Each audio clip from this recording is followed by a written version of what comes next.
This week on the Baseline Podcast, Josh and I are discussing college football. Yes, college football has arrived. It's going to be consistent for the next 6 months. So we thought, why not start our breakdown? We're going to give you our power rankings.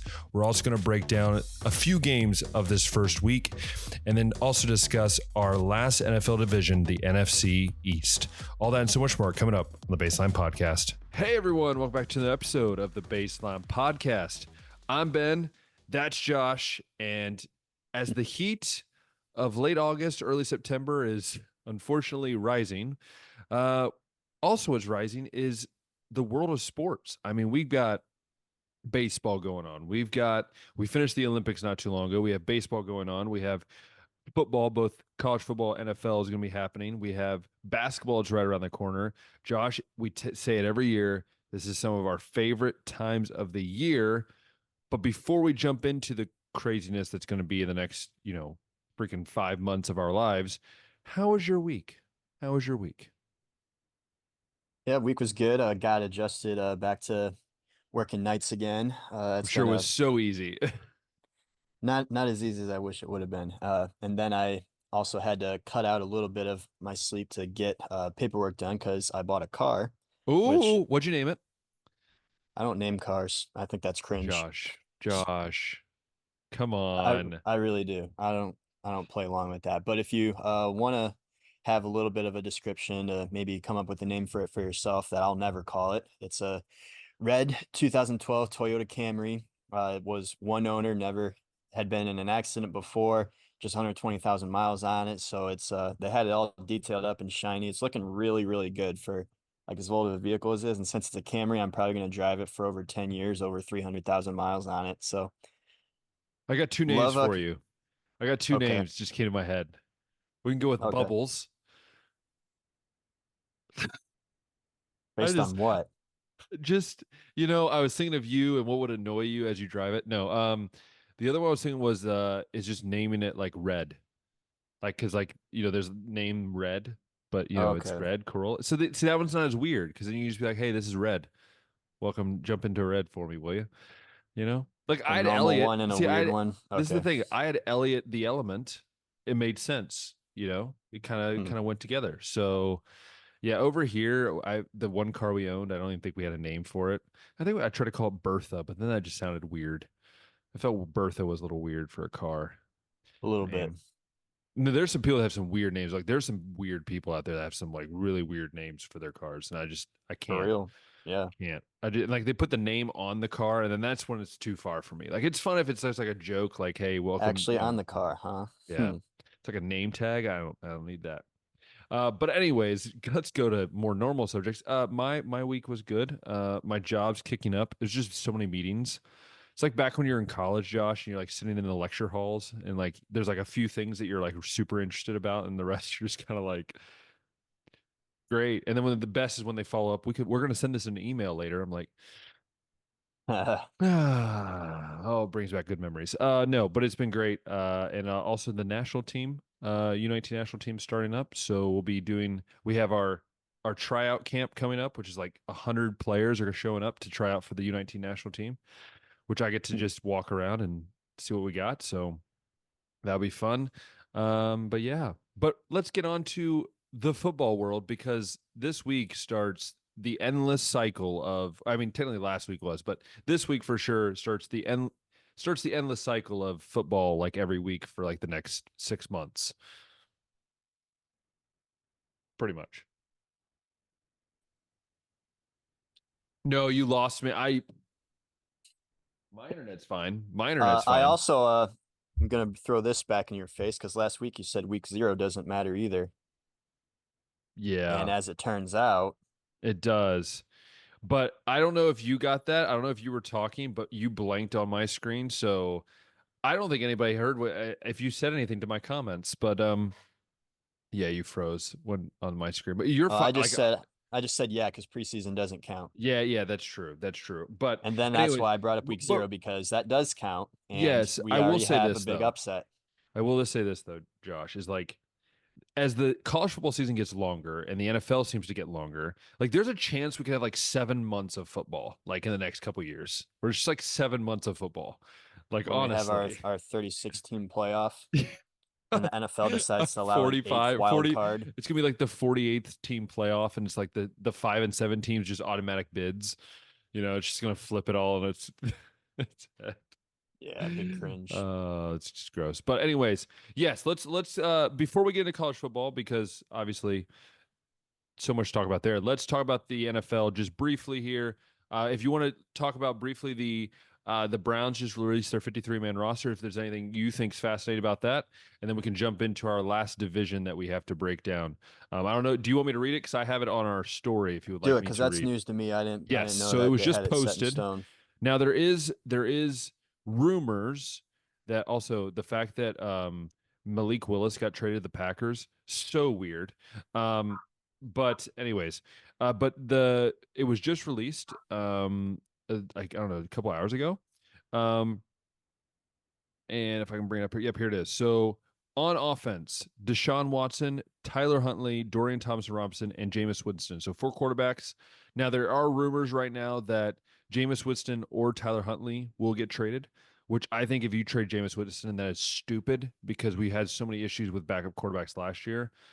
I think Tyler Huntley, yeah, do whatever you want with that. But I was about to say, like yeah, holding four on the 53-man roster is crazy, but when you look at the yeah. quarterback health we had last year, maybe it's not so But crazy but I after just think all. it's weird that Dorian Thomas and Robinson, because like he didn't look great last year. I know he was looked good in preseason, but it's just weird.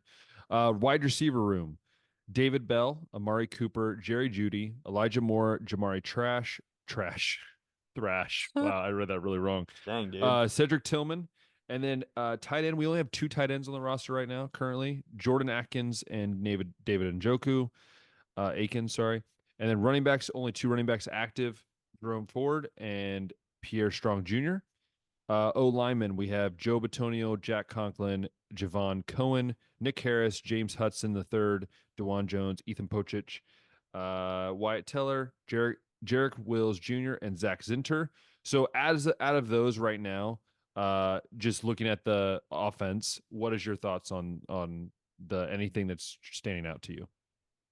Yeah, I think eventually like they might just go with 3 quarterbacks, but also surprised just 2 tight ends with Kevin Stefanski's offense. We've had Yeah. so many like formations and I've heard plays where part it's of like it we're is they're looking to see what's out there because they were so frustrated of how the big difference between the two and then the third guy was. There was such a big gap. So that's what the rumor is right now is they're looking around on the waiver wire to see who gets cut and they're going to pick up. moving away from force feeding Harrison Bryant and drawing up plays specifically for him wouldn't make me so mad either, though. That's true. What do you think about the running back situation, O line, anything that stands out there? I mean, O line's pretty much healthy, it seems like, at least from the Yeah, the guys O that are on line the. is like super strong when it's Yeah. healthy. There's no Yeah. concern going into the season at least. And Yeah. running back room, it'll get fixed once Nick Chubb comes back. We I just just don't think know two if is that'll be an rough though, October or a man. November return date Two, for him. like twos, that's a low number, man. Like I don't know. Maybe that's just me. I always feel like at least three, man. And four, I don't even mind four at times. But I don't know. We just gotta hope no one gets injured. Defense here. We have Miles Garrett, Shelby Harris, Maurice Hurst II, Quentin Jefferson, Isaiah McGuire, Ogbo Okoronkwo, which I'll never say right, Zadarius Smith, Dalvin Tomlinson, Alex Wright. Linebackers: Devin Bush, Mohamed Diabate, Tony Fields, Jordan Hicks, Jeremiah Owusu Komora, Nathaniel Watson. DBs: Martin Emerson Jr., Khalif Halasi, Miles Harden, Cameron Mitchell, Greg Newsom II, and Denzel Ward. And then safeties: D. Anthony Bell, Grant Delpit, Ronnie Hickman, Rodney McLeod, and Juan Thornhill. Any of those defensive guys stand out to you? I guess the big one is last year's third-round pick, Ika, the guy from that was like 350 pounds from Baylor who did nothing last year. It's supposedly, like I watched film of him this preseason, he just got pushed around, so I'm not surprised. It's just I hate the fact that we wasted a third-round pick on him, but that's the only thing that's big standing out to me, I guess, on the defense. Everything else seems kind of normal. Was Michael? You didn't name Michael Hall Jr., right? No, he is. So he's been put on the exemption list or the whatever that list is on the commissioner's list, basically because of the issues Just with the he's had. investigation Yeah, so they're off the just keeping field. him there until. So I think he's allowed to come back like whenever he's reinstated, which whatever that would Okay. be. But That's a good sign that they're not just cutting him because I think you have to That's a get all second the round pick. They're not details. going to just Yeah. cut him after an accusation. Yes. Like the girl that was like, I guess, bringing the charges is already like retracting some of the stuff she said. So, well, I guess we'll see what Classic. goes down Yeah. officially And then in the court of law. yeah. But yeah, the defensive line should be strong, and it sounds like the secondary. I mean, with Emerson, Newsome, and Ward back there, Yeah. I love I love the seeing corner Rodney. I situation. love see Ronnie Hickman making it because that was my guy coming out of Ohio State. I felt like he was kind of undervalued. He's made the Undrafted, right? yeah undrafted. It was really weird. Wyatt Davis, a former Buckeye, was a guard that they cut, so kind of interesting move there. But then the kicker, punter, the same as last year, no change there. So that's the roster. We'll see how that changes here in the next few weeks. But moving on to our last NFL division, Josh, why don't you take it away, my man? Yeah, we got it's the NFC East, right? Is what it's called. Yeah. The Cowboys, Eagles, Washington Redskins, Commanders football team, and the New York Football Giants. Yes. I hate that nickname, by the way. They I give hate the it so football much. Giants. I'm like, there's only one New York Giants. We're not confusing them with anybody. It's not 1940 anymore, where we got a New York baseball Giants and Yeah. football Giants, but it is what Also, it by is. the way, I do want to point out that Dante Foreman was the running back that got cut for the Browns, which I was trying to figure out who that guy was got cut, which that one's interesting to me because he's a veteran guy. But Foreman was a anyways, solid fantasy pickup a couple times last year too. yeah, Huh. But yeah, I mean, the one team that I'm definitely not scared of in this division is the Giants. yeah. They have no quarterback play. Like I don't The believe in way that Daniel the offensive Jones. line Don't carried believe in out Daniel last Jones. year with protecting Daniel Jones, and now they don't have Saquon Barkley. It's Devin Singletary running the running game over there now, and I guess they're going to Their count on offense is Malik gonna be Neighbors to bad be too. their main weapon. No Their Darren offense, Waller, their retired offense is gonna be last year, bad, man. obviously. Uh, it's The offense is gonna be yeah, so I don't know bad. what to make of it. Brian Daboll is going to have his hands full over there, so maybe there's arguments to be made about the other three winning the division, but the Giants is the one that I'm just like, yeah, N- this is I I'm have not scared heard of this team. that the Giants are one of the teams that's looking to get Jameis Winston or Tyler Huntley from the Browns, which would make sense if they're feeling like they're very desperate. But if I was either of those quarterbacks, I would not want to go to that offense, like at all. I feel like do whatever you have to. Yeah, and it's crazy because just 2 year was it 2 years ago that they were in the playoffs Yeah, like and two, yeah, Daniel two Jones years was ago. looking like I And mean he he got that had the season. extension, and then he got that That's the huge season they gave him extension. the extension. Yeah, Yeah, and then now yeah, it's and looking like Saquon it's like was old Daniel a Jones again. force, and yeah, yeah. It's just So sad.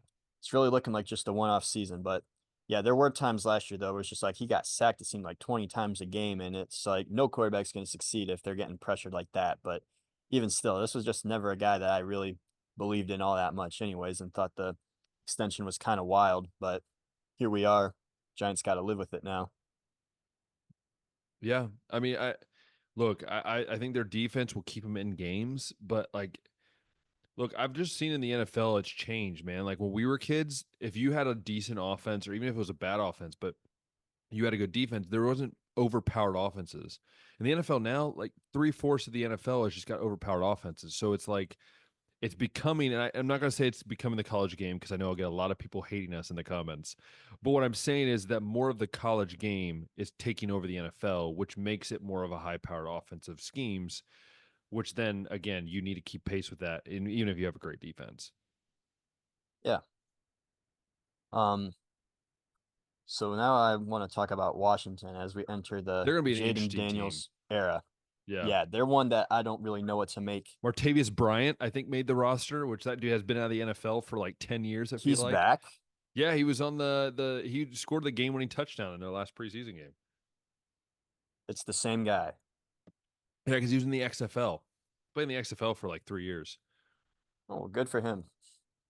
Had no idea, but yeah, maybe that explains a little bit the Jahan Dotson trade that kind of caught That was all of us off weird, guard man. too. And also That's a to an in division rival, just is weird. Yeah, like that's very like Dan Snyder, like old Washington Redskins kind of Yes. move, being terrible in the front office and doing stuff like that. I just don't get what you do. I mean, they've traded like their last five guys have they either been traded or they're like benched. Like because Chase Young's gone, Dotson's gone. The quarterback's gone. He's in Seattle now. Like it feels like it's a rotation now of like their best picks are all just leaving. Yeah, so that one caught me off guard because I didn't know about Bryant, but Bryant, Dotson, and Terry McLaurin sounds like solid group of receivers for Jaden Daniels to throw to, if you ask me. Plus Austin Eckler out of the backfield. Yeah. I mean, look, I think it's gonna be a similar season to what the Carolina went through last year. You can be wrong with me. I don't think it's gonna be as bad, but I think it's gonna be a similar not because I don't think Daniels can do a lot. I think they'll put up more points. I think he'll have better stats than what Young did last year. But I guess for me, the thing with Washington is it's either like they have a good stretches or they have really bad stretches. And I don't know, they can never seem to put it together. And I think Daniels will have one of those years where he throws maybe like 25 passes for touchdown passes, maybe throws 10 to 12 picks, because he's still learning. And I think he'll run for a decent amount of yards. But I just struggle to think about how's the offense going to operate is the question. And, um, you know, how's the defense going to operate as well? That's a big question. Yeah. Obviously college is different from pros, but it Yeah. seemed like Jaden Daniels did a lot to carry LSU last year. And But that's he hard in the also, NFL, man. That's hard to do. and there were games where he would take a beating in, Yeah, and he and wouldn't he's look not the very, greatest. When he takes a beating, he doesn't look great because he gets scared. He gets kind of timid. And he and he's starts, also not very like big. He's no, kind of looks a little sticky at times, like it's yes. twiggy, I should say. Almost like But it's probably almost like not as athletic, but early Lamar Jackson when he was in Baltimore, like super skinny. And when he took hits, you could tell like Lamar would get up and he'd be like, oh.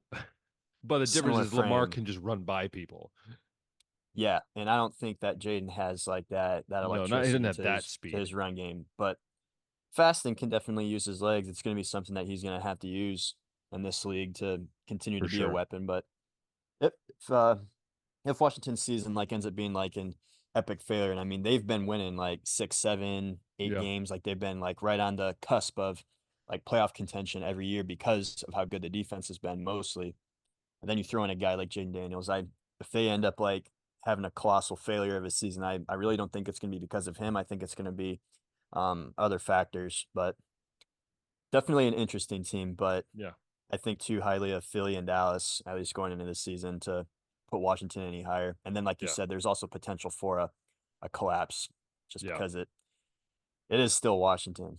Yes. So first and second place, It's easy for me. how is Easy it for me. easy? It's Eagles are one.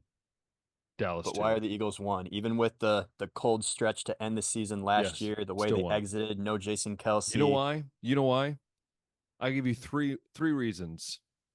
Jerry Jones, Dak Prescott, the Cowboy fans. That's my three Okay, reasons. but that could just mean that they're not going to do well in the playoffs. They're still a Well, very okay. dominant I will say regular this. season I will say team, this. Ben. I will say this. I will say this. I think the Eagles. I think offensively, I believe that they're going to figure out that weird. I don't know what happened. It was like we all agree it was weird. Like it just was a weird It stretch. was it It was was just basically really exactly the weird. same thing that happened to the Pittsburgh Steelers when they Yeah, faced Cleveland in the playoffs. Like it that was just was just they weird. start off 10-0 or 11-0 and then lost 7 straight or whatever it Yeah. was. So for me, I just think that they're going to figure that out. I like the Dotson trade. Like that just gives them three stinking good weapons. Like that gives Hurts some great weapons plus Hurts is Goddard going to as be well. throwing to not only AJ Brown and Devontae Smith, but they also picked up Paris Campbell. They picked up Jahan Dotson. They got Saquon Barkley in the offseason that's going to be Yeah. used in the pass game. So You the know it. And Will offense is going to be Shipley, who really they good. drafted, will probably be used in the Yes. pass game as well. So they have a really good offense. I think the defense does worry me a slight bit. But then so I think it's one of those things where I think Eagles could finish, 12-5, 13-4. The Cowboys could finish 12-5, 13-4, like either way. For me, what worries me about the Cowboys is that when Dak is on, Dak is amazing. When CeeDee Lamb and all these guys are thriving, but when they're off, they're really off. Um, but also I think the defense of the Cowboys might be slightly better than the Eagles, but I think the offense of the Eagles projection wise might have a slight edge on the Cowboys because let's be honest, we don't really know what they're going to do in the run game. We know they have Zeke back, but Zeke is not the same that he once was. We don't know what they're going to do in the run game. So for me, I just going to give that slight edge to the Eagles just because I think their offense is a little bit better dynamically than what the Cowboys are, and also because Jerry Jones. So yeah, that's my take.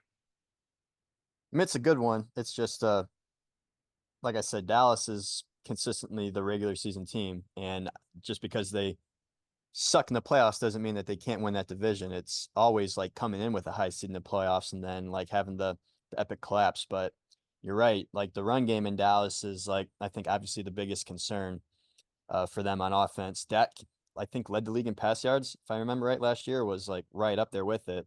Incredible fantasy Yeah, performer. yeah. I mean, they all are great, dude. Cowboys always have great fantasy guys, but then like you get to the late in the year, and then you're like, Yeah. "Dadgummit." Yeah. And then they got to the CD Lamb extension done. Highest non quarterback contract, I think, given out to him Yep. with Brandon Cooks. So and then on the defensive side, you got still DeMarcus Lawrence over there, Mozzie Smith, Micah Parsons, Malik Hooker's over there actually this year too. Ohio State guy, Yep. Trayvon Diggs. Like there's guys No, over here. yeah, that's why I said like I think defensively they're a little bit better than the Eagles, but then I think offensively you give the slight edge to the Eagles, which then again it becomes of the margins, and I think I just believe that the Eagles have done more in big time moments than what the Cowboys done. I just have to give the edge to the Eagles. Yeah, I'm mostly just like talking this out loud for myself to see if I can convince myself one way or the other. Because Philadelphia lost, like I said, some big guys like Kelsey, like Fletcher Cox, and they traded Hassan Reddick to the Jets. But in the draft, they addressed the secondary issues that they had before with getting Mitchell, uh, correct, Quinion Mitchell from Mhm. Toledo, and Cooper DeJean. Also re-signed C.J. Gardner Johnson back into the building.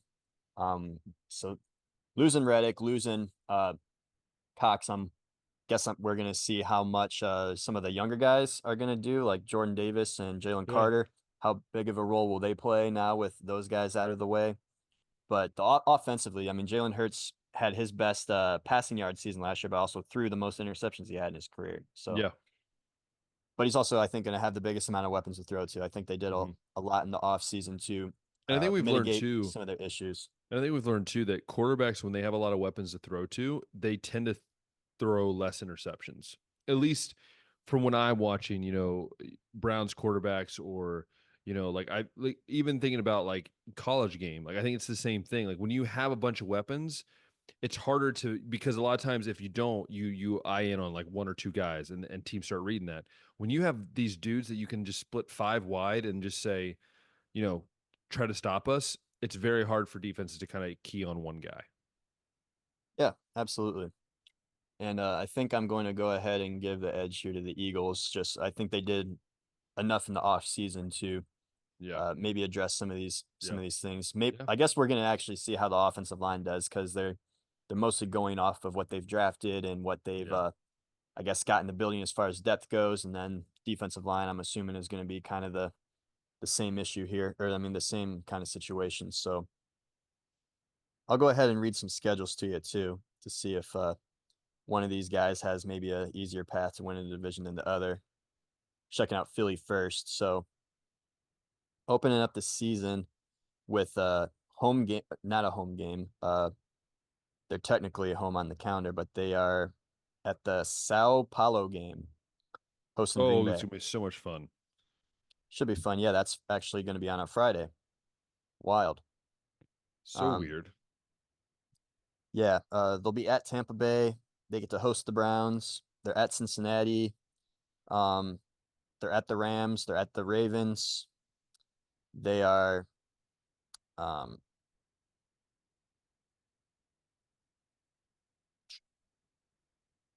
and they are at home against the Jags. Looking at Dallas, let's see, they host Baltimore, they host Detroit, they're at San Francisco, they host the Texans, they host the Bengals, they host the Bucks. Looks like they got some harder games, but they all are home games too, Yeah. with the exception of like San Francisco one there. But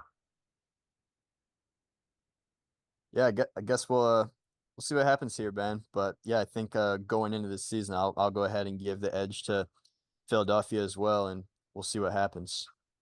But Dallas still really solid in the regular season, I think. Yeah, I mean, I But agree, but yeah, yeah, come playoff time though, I'm not going to pick Dallas to go very far. love it, love it, love it. Well, that's our NFL. That's our NFL preview that took about 7 weeks. But hey, we made it. But that is our NFL preview. We are now going to shift to our favorite time of the year, previewing college football games and talking about power rankings. And I don't know if we'll talk about Heisman Watch. I might just post the Heisman Watch. We'll probably post the Heisman Watch this week. Um, and we'll start more talking about that as the weeks go on. But yeah, so we'll have obviously our power rankings. We'll probably talk power rankings today, and then obviously some games that are coming up, some big ones. Akron versus Ohio State, obviously, biggest game of the week. But anyways, what should we start with? Should we start with our power rankings, or do we want to go into the games to start with? I think power rankings could be Yeah, fun. yeah, let's do it. Let's do it because I have Yeah, my list and it's a fun list. And again, I want to point out just because we have a power rankings doesn't mean that means we think like these are what they should be rated in the college football landscape. This is just who we think are necessarily, the yeah. top 5 teams The five currently. best teams that could win a Yeah, championship pretty much right now currently going into the season that we think. in Yeah. the yeah in the time right now. Hmm. So Josh, why don't you start with your number 5 team? All right. Number five team, I am rolling with Ole Miss. I was my four are pretty set, my top four, but trying to come up with that fifth Yeah, that's where one, I'm at it's too. just Yeah. like it was tough, but settled on Ole Miss. Mostly because killed it in the portal once again, and the offense that was so dominant last year. This team won 11 games last year. It was the first time I think Ole Miss had ever won that many games, and a lot of that talent is returning this year. You still got Mhm. Jackson Dart throwing the football. Look for him to be a Heisman candidate this year. You go and get Juice Wells from South Carolina to help your already star-studded roster of wide receivers. The big thing will be the defense, but it's getting there. It's nothing that's going to like be capable of winning them games, but typically, Lane Kiffin's systems tend to be, strong on the offensive end and not so much on the defensive end. But Pete Golding's getting some work done over there. Yeah, And he's trying to start a war. He's trying to start a war of words right now too. is If he? you, yeah, he like tweeted this like article is about how Ohio State spent 20 million on his like on developing this roster, and he like tweeted about it and like said something. I don't even know what it was, but part of me is like, dude, you've been coaching the SEC for how many years? Dude, this is like what you guys did. Like just because the Big Ten is now catching up and ACC is catching up and they're starting to do the same thing. Like, and although I think he's really salty about Judkins leaving, like he for some reason he always brings up Judkins. It's like, dude, it's because you were Hmm. making him run the ball 350 times a year. Like He no didn't one want to wants do to do that. it. No one wants to Yeah, do that. right. So that's where I'm at with Ole Miss at Yeah. fifth. For me, number 5, I tossed up. I tossed up a few teams, so such as like Penn State. I didn't want to put Notre Dame in there, but I discussed it in my brain. Old Miss, Alabama, not really Michigan, Missouri a little bit, Utah a little bit, but really nothing that was like panning out.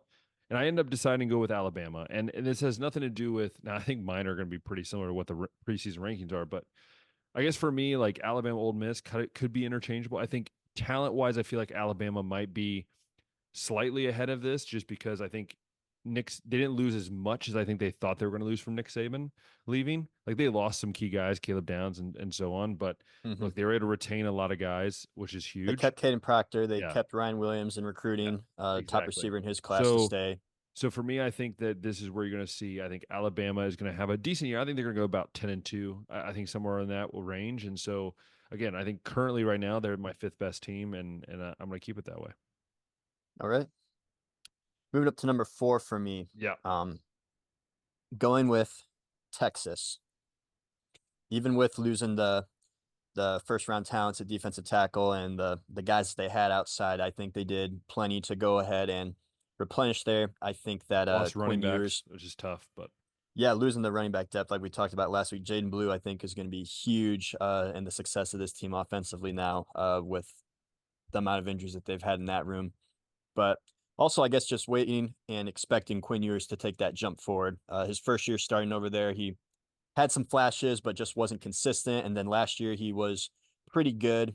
He had I think some miscues over in that Oklahoma game that eventually led to Oklahoma making that big comeback win last year. But for the most part, very solid, took some steps forward. And then this year is like, hey, he came back, I think a man on a mission, could have gone to the league, whether that was because there was already a lot of good quarterbacks going to the draft or he just felt that there was unfinished business in college. Look for him to take a step forward this year again, be one of the top players in the country, and Texas at number 4 for me right now. You know what I love about it is that he still, even though he spent 1 year at Ohio State, he calls Michigan the team up north, and that just He makes me does. so happy that at least there's one thing that he left Ohio State with, outside of the $1 million. But for me, this actually, believe it or not, in my first one that I wrote, I had Oregon at 4. And Texas above them. But then I started thinking about it and just the injuries and some of the things they're dealing with here going into the season. I think they are the fourth best team. I really do. I think that the amount of talent they have, like you hit on everything I want to say about Quinn Ewers, right? And Lord, please, I hope it doesn't happen. But if it does happen, you have Archie Manning, ready there to take up the reins. But again, they have so much talent, and it's actually sneaky talent, right? Like, because we haven't really talked about them a lot in recruiting, but they've been slowly just building up this, plethora of guys. Right. And I think Texas is a team that can be very scary for all the teams that I'm about to say, because I think they're a team that can be balanced to a lot of teams. I think their defense still needs a little work, but at the end of the day, I think they're going to be a top 3 team by the end of the year. All right. This is where it gets tricky, man. Trying to figure Yeah. out how to rank I guess, order these next 3 teams for me. But I'm going to go ahead and put Georgia at 3, I think.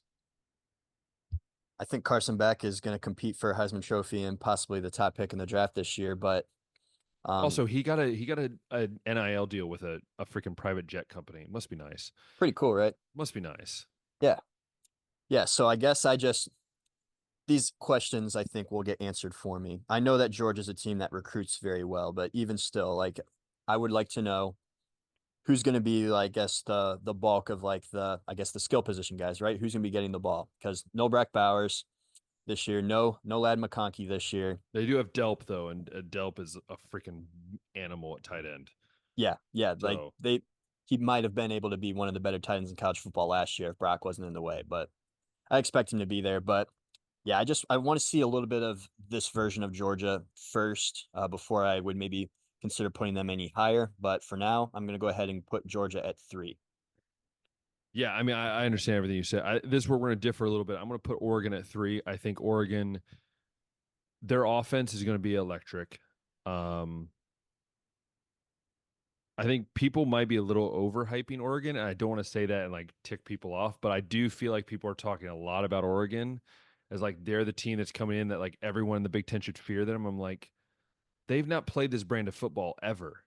Like they're about to go play Wisconsin and just guys beating the snot out of them, right? Like that's just like that's Big Ten football. And so it's part of the reason why I'm hesitant, because I think there could be some games where they get upset, and not because they're not better than the team. It's just, it, Josh. How many times we've seen a Purdue or a Minnesota, they beat these bigger teams because why? They're just more physical. They just play harder. They play faster. And so for me, I just think they're still the third best team. I think they will lose to Ohio State. I think just Ohio State defensively is just going to find a way to shut them down. But I do see them finishing the top 3 at the end of the year. And Dylan Gabriel, I think, is going to have a great year. He's a Heisman candidate. I think he's a good chance to win the Heisman if all things go well. But yeah, I'm going to go Oregon at 3. Yeah. So I got 2 left here, and I think it's pretty obvious who those teams are going to be. And I got my, I guess, reservations on each one. Like I kind of hate to put either one of them at 1. Yeah. Uh, you just said all that stuff about Oregon. I think they've been building something there. But you have a point about having to play the Big Ten brand of football. I think they've been building a Big Ten brand of Yeah. football team the last couple of years under Dan Lanning. You could even argue SEC brand of football. over there. So I think they're going to be built for it. But at the same time, I do want to see Dan Lanning like not make some mistakes that are going to cost his team some games. Like they were so close to getting Washington a couple times, and there'd be like some fourth downs that he'd go for that wouldn't go their way, or like maybe he should have kicked or something like that instead of going for it. I don't know, but that doesn't really, I guess, take away from the talent that Oregon has. But then on the Ohio State side, I'm like also very talented roster, but I do have my concerns about the offensive line, but also quarterback play. I'm not set on Will Howard as much as like some other people are, but I am pretty a firm believer in everything else. And I think Ohio State is still a team that can win a national championship this year, despite uh Will Howard. I don't think that Will Howard's a guy that's going to like necessarily get in the way. I just don't think he's going to add too much to it. So all that said, I'm going to go ahead and for now put Oregon at 2. I, Basically, I for all the reasons you yeah, said, I don't think I have to really add any more. Dylan no, Gabriel, probably coming in as the best returning quarterback in college football yeah. last year. I will say this though. You said something that was very interesting, about Will Howard, and they are capable of winning a national title. I just think about 2002, Craig Krenzel. Craig Krenzel is the most non like championship quarterback if you've ever seen one. Like if you look at his stats that year and just like what he did absolutely nothing. Um, anyways, that's a whole other story. But the difference is, and I love what Ryan Day said. The reason why he loved Will Howard is because what he can do mobily. And I think that's something that, look, I loved, I liked Kyle McCord. I never had anything really bad. I mean, I was disappointed at times the way he played, but I was always positive. Like, I always thought, he's a guy that can go win you games. Now, I think his competitive streak is definitely not there because it's kind of showed this offseason. But I think they did miss that guy because you saw McCord when there was pressure, he couldn't escape the pocket. He'd take a 7-yard loss. And so for me, that's the difference. And that's the reason why I have, you know, again, why I think, I'll talk about Ohio State in a bit, but number 2 for me is Texas. Did I have Texas number 2? Yes. I Did I thought you say? mentioned Texas No, already. sorry, Georgia. Sorry, I'm sorry. I'm Yeah, messing up my brain. Texas 4, Georgia, Oregon 3, yes, Georgia sorry. 2. Georgia 2 for me. I'm very close to Georgia. I'm a little bit better higher on Georgia than you are. I think partly because like that defense is going to be really good. Hmm. The offense, I just look, maybe I'm just not as sold on, the quarterback play in Georgia. I guess because they just seem, maybe it's just because they've had so many talented guys around them, but this year they don't have all that talent, or at least the talent we see. Like there's talent, but we don't see it on the field yet. So me, Yeah, that's like what I believe in worries me. Carson Beck. I want to Yeah, know a little bit more about who he's going to be getting the ball to, who's going to be exactly. the running So game so it besides. does worry me a Yeah. little bit. But again, we'll see what happens there. So that's for me. And then I guess we can both talk about Ohio State. Both of us have Ohio State at 1. For me, the reason is because I think Will Howard, like I said, gives them that extra ounce of offense when they already. I mean, we just found out today Jeremiah Smith is going to be the third receiver. Um, Tigard Teshabola is going to be the starting guard. You have Sonny Styles playing linebacker, which, by the way, that is scary. A dude that's 6'4", about 220, and runs about a 4 freaking 5 at linebacker is just terrifying to think about. Um, but yeah, and I think just overall, I think Ohio State right now, I think could beat any team in the country. It's just can they put it all together, and that's the biggest question. Yeah. Yeah, I think like total talent roster wise, I mean we're pretty much in agreement on that. Ohio State, Oregon, Georgia, Texas, and I guess you can argue the order that they go in. But if this was a 14 playoff, I'd be pretty set on like my preview, I guess, Yeah, of the playoff being those teams. 2 SEC, 2 Big Ten, and all the other conferences could cry about it, but we get to have 12. So we don't have to have as much crying. true. No, there will still be someone crying. We also Um, could see Texas and Georgia 3 times this year. And we also could see Oregon and Ohio State 3 times this year. exactly. Yeah, and again, I think it adds more interesting things to football. But at the end of the day, I think look, I'm biased, but I think Ohio State's going to win it all this year. And I haven't said that. Actually, I haven't said that the last 2 years. The last 2 years, I've been like, yeah, they'll make the playoff. They'll probably get beat, But I feel this year that Ryan Day truly has said, my hands are off. And I think he trusts Chip Kelly. I saw in the spring game, like he trusts Chip Kelly to do his thing. He trusts Knowles to do his thing. And now he can just sit back and be like, hey, well, let's try this, but you decide ultimately. And I think that's the key. And I think that's what also Dan Lanning needs to learn is just like sometimes just trust your coordinators, sometimes trust your coaches to be like, maybe we shouldn't do this. And maybe that'll help us. Mm-hmm. So all that said, we got, I think, a handful of interesting games to preview, Yeah. and there could be even more, but just gonna pick 6 games this week And to also, talk about. if you don't know, we do this every week. We try to do it every week. And there's usually a tally that we run to see who has like won the week, how many we got right. Sometimes we keep track of that. A lot of times we just see who has more right. Mm-hmm. Last year, I know Josh went on a roll for like 3 weeks straight where he just annihilated all of my picks. So my goal this year is to have more wins than Josh. Josh ended up winning last year, I think by like 1 week. So my goal this year, be Josh. That's my On goal. the flip side, I think you did better at me in NFL picks, I did. Yeah, I did do a lot better in especially the the NFL Browns. picks. Yeah, I did a lot better in the NFL picks, but you whooped me in college picks because partly because I like upsets and that hurts me.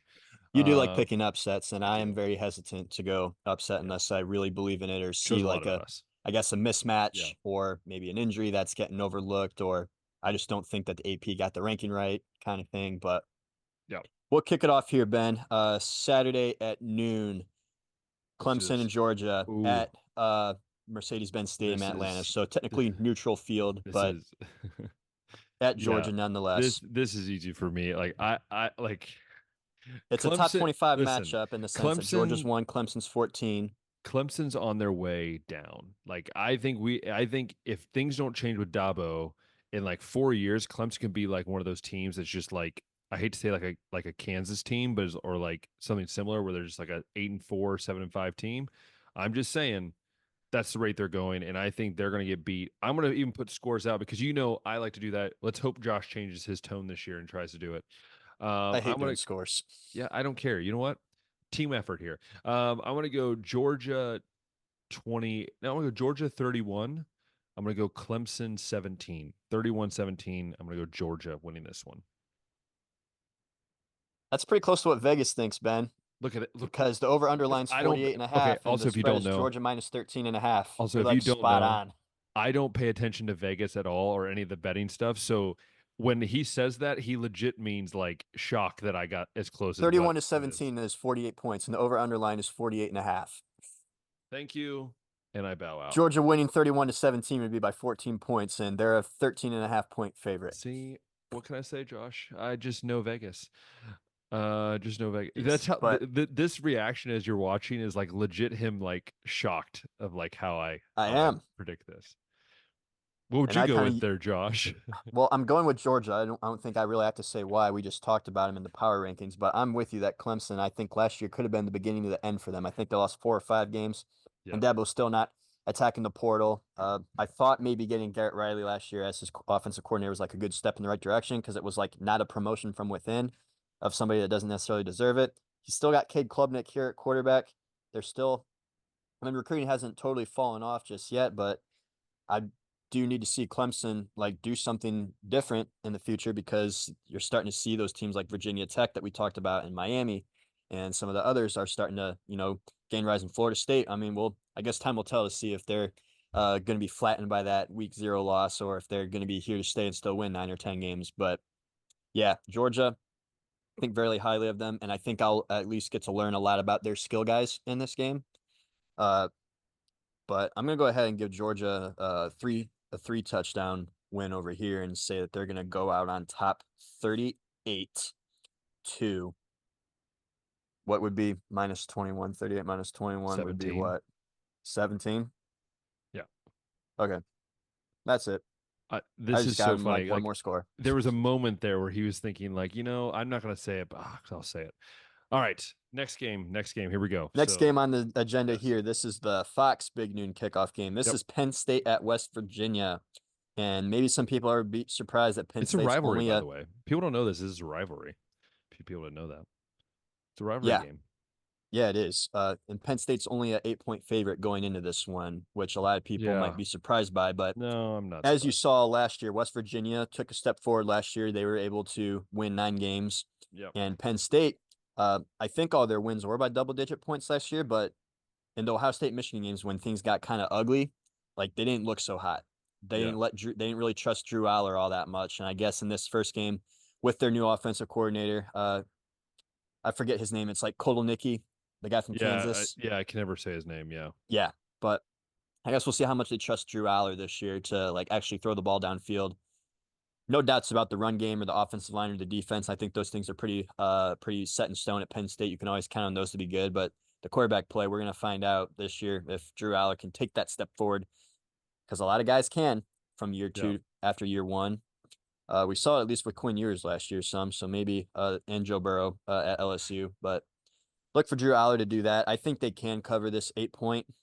But as far as like a total goes, I'm not expecting a ton of offense in this one. I think I might give Penn State 27, and I'm going to give West Virginia 19. So right on like that 8-point mark, I think is pretty solid, but I'm not expecting a ton of offense. Yeah, I'm going to go, again, I don't trust Drew Aller. I think he's a little overrated. And also I think that Penn State might be, there's going to be that team that finishes 9-3, 10-2, like they do every year. For me, I'm going to go Penn State 24, West Virginia 21. I think it's going to be a tight game.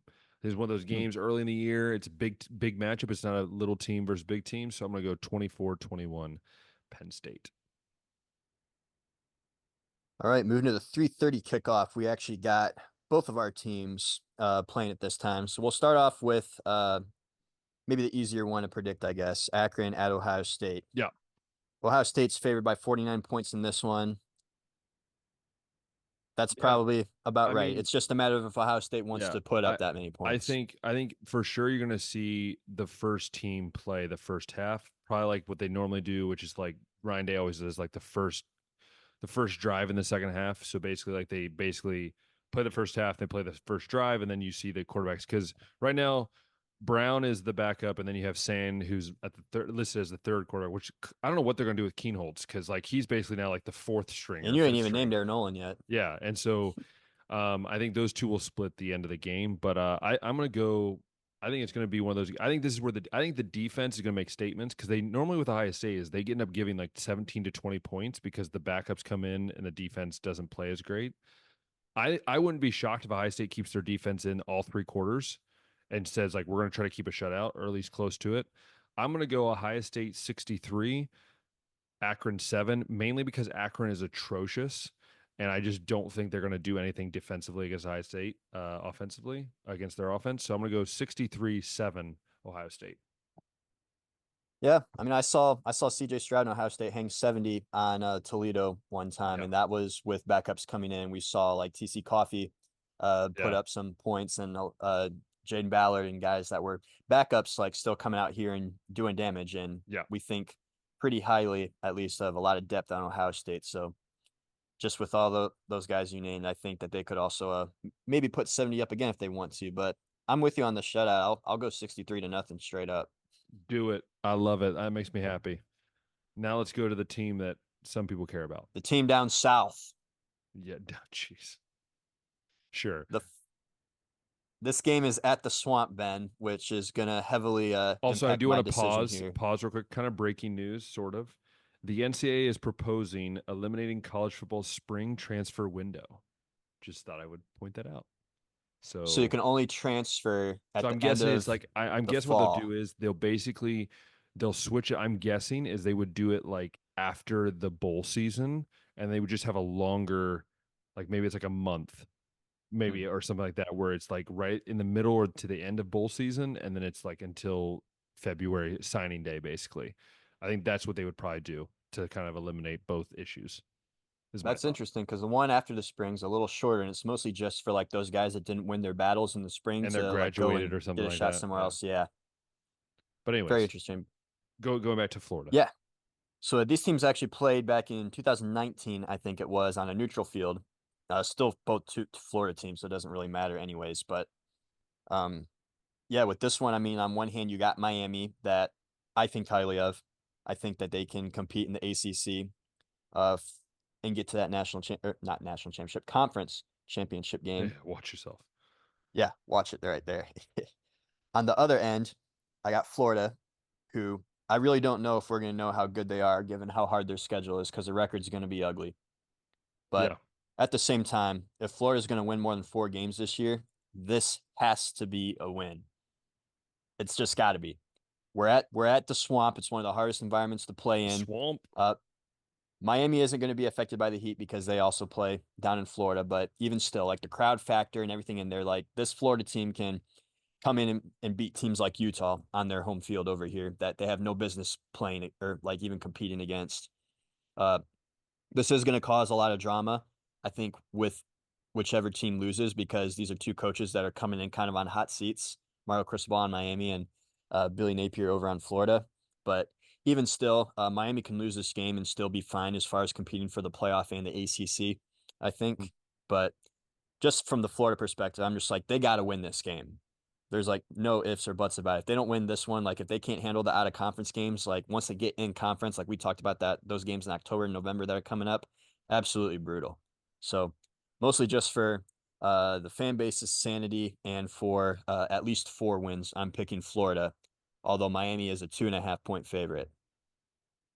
What's your score prediction? Score prediction, I don't think this is going to be too high scoring either. I'll give Florida 28, Miami 25. I'm gonna go Miami. The U. The Whoa. U. Take a screenshot of that. Yeah, no, don't. I'm gonna go Miami. I'm gonna say I think it's gonna be close. Like I agree with the what Vegas says. I'm gonna go Miami. I'm gonna go 24. I'm gonna go Florida 23. I'm gonna say Florida gets a touchdown. It's gonna be like 24-17. Florida gets a touchdown, and because Florida is stupid, they're gonna try to go for two for the win instead of tying and going to overtime. And they fumble the snap and yeah, ruin it. Yeah. So That's a decision that Mario would make, and you know it. yeah, and I know that Florida is not too far behind. And I'm gonna go, yes, Miami winning that one. Yeah. Should be entertaining. I'm hoping for an entertaining game. I think we'll learn a lot about Miami from that game, and from Florida too, to be honest. But this is the game that's like kind of the hardest for me to decide, Ben. It's Notre Dame and Texas A&M. This is 7:30, so I'm glad it's a night game and it's at Kyle I'm Field. I'm not glad. You know what time that is for me? Jeez. Say that again. Do you know what time that is for me? You think I'm excited to try to watch that game? Goodness gracious. I'm already staying up late for the High State game. Well, I got to work this night anyways, so I only That's get gonna to be read nice for about it. you in college football season.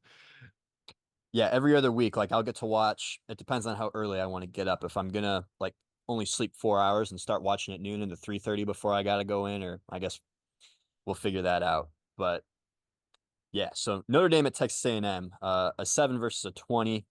Uh, the Notre Dame side, what I'm really looking at is the concerns at offensive line because you already lose Joe Alt and Yeah, you had some injuries in camp that are already kind of like spreading your depth kind of thin. And Notre Dame traditionally is a strong offensive line.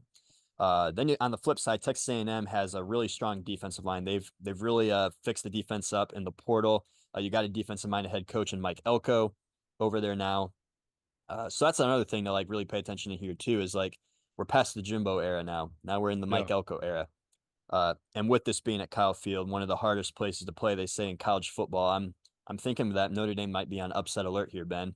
Uh, well, maybe by the AP standards. Vegas favors Texas A&M 3 points, but the other fun thing to watch will be Connor Wegman as like the full-time starter now over here running the Texas A&M offense. But yeah, just that I think the key matchup here is Texas A&M's defense versus Notre Dame's offensive line. And I think that's going to lean Texas A&M. So I do think that Texas A&M will win. I'm only going to go with a one score final here, but I want to hear if you got anything to add or anything that you're looking for. No, I mean, I think everything you said is really where I'm at. I mean, again, I think Freeman's on the hot seat this year, anyways, for Notre Dame. But I agree with that. I think it's going to be an upset alert, and I think Texas A&M actually wins this game. I'm gonna say win by 2 scores. I think Notre Dame has seemed to struggle when they have to go into someone else's place that's a good team. I think they tend to struggle. We've seen it at different places, Ohio State and other places. And again, there's a lot of unknowns still about Notre Dame. We're still trying to figure out, as well with Texas A&M. But I think Texas A&M has less pressure, and so I'm going to go Texas A&M winning. I'm going to go 28 to. I'm going to go 14. 28 to 14. That defensive side of Texas A&M is, I think, going to do some damage. So 28-14, Yeah, Texas A&M. I'm thinking low scoring here too. I'm gonna get Texas A&M at 24-20. The other thing too, Ben, you mentioned Freeman on the hot seat. Probably the most interesting over/under win total I saw going into this season was Notre Dame is at 10.5. Stop. Just no, no, They no, have to win no. 11 to go over. There's no way they win 11 Can games. Notre Dame go 11-1? No, Can they even go no, 10-2? no. I even said earlier when we were predicting things, I said like 9-3. I thought is like gracious. I think that's gracious to say 9-3. On the schedule, we didn't really preview Notre Dame because they're not in a conference. So I guess we'll go ahead and give them their flowers and their attention here since they had to be, Ugh, all independent and crap. But yeah, that's stupid. this is a tough one to start the year, Texas A&M. And then after that, from here, Loss. it's actually not the most difficult. It's just all going to depend on the talent they got in their roster. Right now, they got a home game against Louisville, and Louisville's unranked right now. Win. They got to go to Georgia Tech, which I guess we'll Loss. find out a little bit about Georgia Tech as the season goes on after beating Florida State. Notre Dame, excuse me, does get to host Florida State. Win. And the other top 25 team they play right now, at least at the moment, is at USC to end the season per Loss. usual. Loss. Those But three like losses right there. even going out of those, like going 2-2 in those, I'd be impressed by. And even still, if they go 2-2 in those and assume they win the rest of their games and don't get upset, which Notre Dame doesn't usually get upset, that's still 10-2 and finishing under. It's the way it works. The way it works. Fascinating. Yeah. I don't know if it's still that way, but if you guys are in the betting business, I'd be hammering the under. I'd feel Oh, pretty good 100%. about Yeah, that. yeah. Um, Last game I have on the agenda here, Ben. I'd expect this one to be a high scoring matchup. USC and LSU. Oh, uh, This that is the game, dude, that Modelo game, Vegas Kickoff Classic, and it's going to be played at Allegiant Stadium where the Raiders play. So it's going to dude, be indoor too. this Going game, to be unaffected by any kind of heat or rain or okay, weather. I'm going to say Like this it's right now. My prediction, and I was thinking about this when you sent the list to me. This is going to be my prediction. I'm going to go LSU 56. No. Sorry. I'm going to go USC 56, LSU 45. oh, you're leaning USC. I'm going a little bit USC. I think USC. I think they're trying to make a statement because after last year, I think they need to Yeah. make a statement. I think this is where they make a statement. They're not traveling as far, and I think they're going to win. They're going to win this because again, I think the change in quarterback at LSU, I think is going to be huge, even bigger than at USC.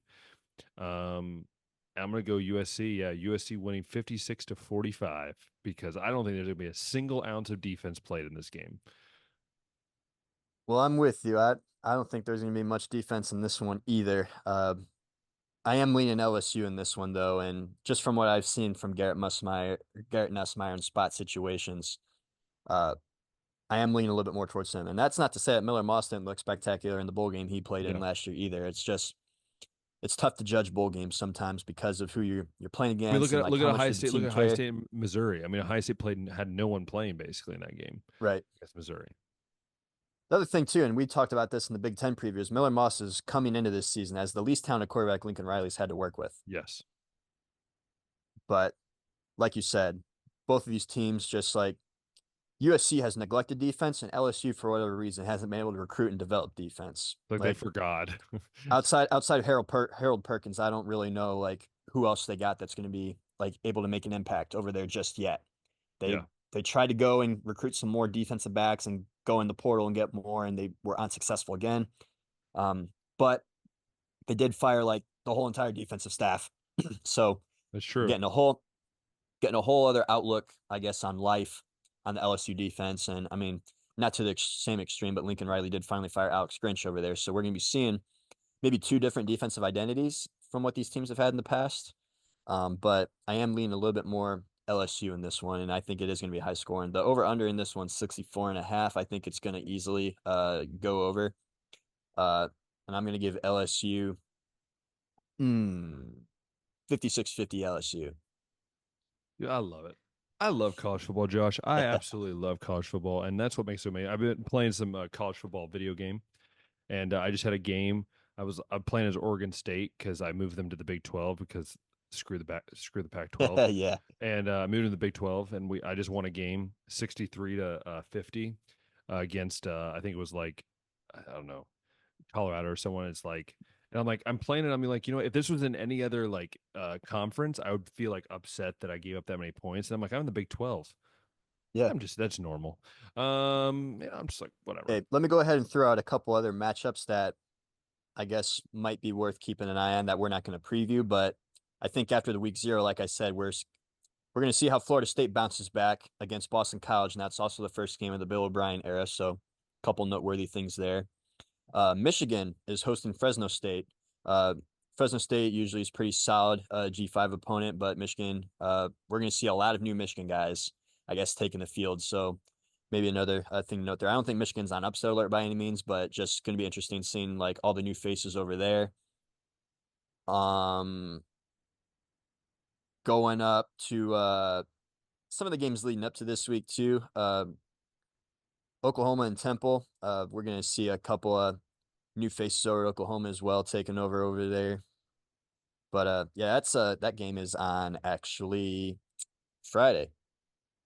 Friday night. We Oh, got that'd be games fun. got games Thursday, Friday, Saturday, and I think yeah, that Florida State Boston College one is Monday, and that Yeah. USC LSU one is on Sunday. So Thursday to Monday we got college football week Oh, 1, Ben. love it. Oh, I love it. So good. Mm-hmm. So good. Oh, and North Dakota State and Colorado. Neither's a top 25 team right now, but also I'm sure we'll have a lot of people tuning into that one. Right. Yes. Ben Bad in Anyways, front row seat. yeah, for sure.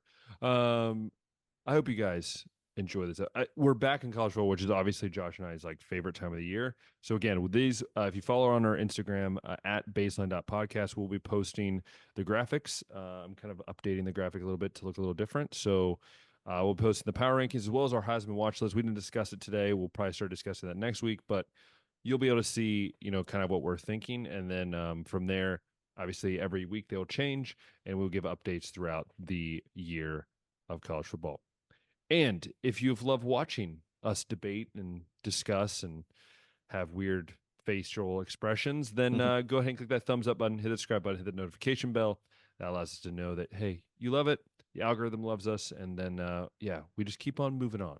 And if you love listening to us on Apple Podcasts and Spotify, go ahead and click that thumbs up button. Make sure you favorite it, leave a comment, share it with friends and family, share it with that person that lives in China that you want to make sure they listen to us. And hope you guys do watch some football this weekend. Be safe out there. Go watch some high school football too. Like, it's just so fun. Like, everything's just kind of working together, which is awesome. I miss high school football over here, but hey, one day I'll be back. So anyways, hope you guys have a great weekend, and until next time, we'll see ya.